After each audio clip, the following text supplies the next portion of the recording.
I tiptoed, making sure to hide behind trees and avoid stepping on leaves as I went. Eventually, we came to a small clearing with a creek running through it. Near the creek was a stump where my dad had sat down and adjusted himself until he was comfortable.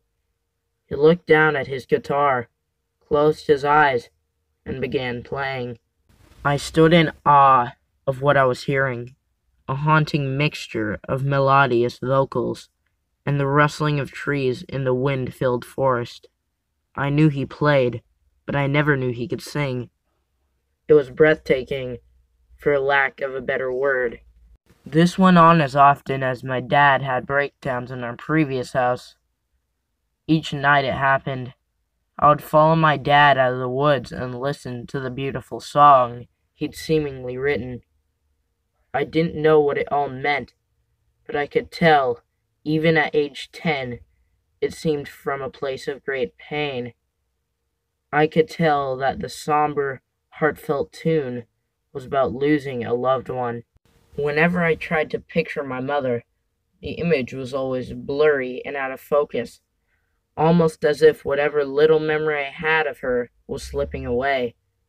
Whenever my dad played his song, I could picture her crystal clear. It was the oddest thing. This brought me comfort and ultimately helped me come to terms with her death. I had hoped at the same time that it was doing the same for my father. Being 10 years old, though it was hard to tell what was going through an adult's mind. Many months passed. The routine was nice for a while, but one night, everything changed. I heard the usual swing of the cabin door, followed by a swift crack against the door frame. It was very loud, signaling to me that my father was more distressed than usual. I hastily made my way to the door in an effort to follow him, but I stopped for a moment when passing his bedroom. The door was open just enough for me to see the guitar leaning up against his bed. How peculiar. I wondered why he'd left it behind.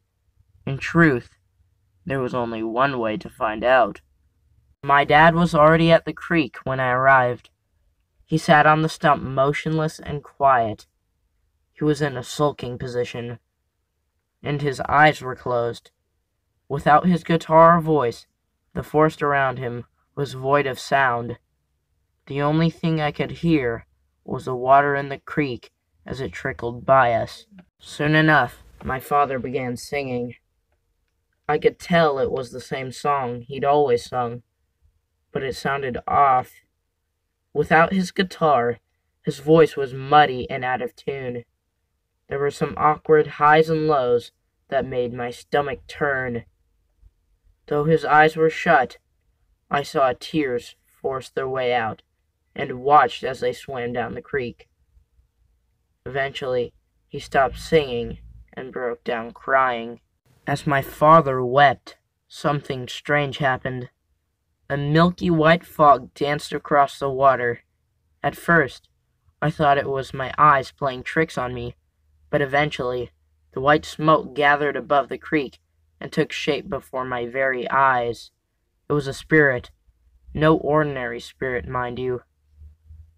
It was my mother.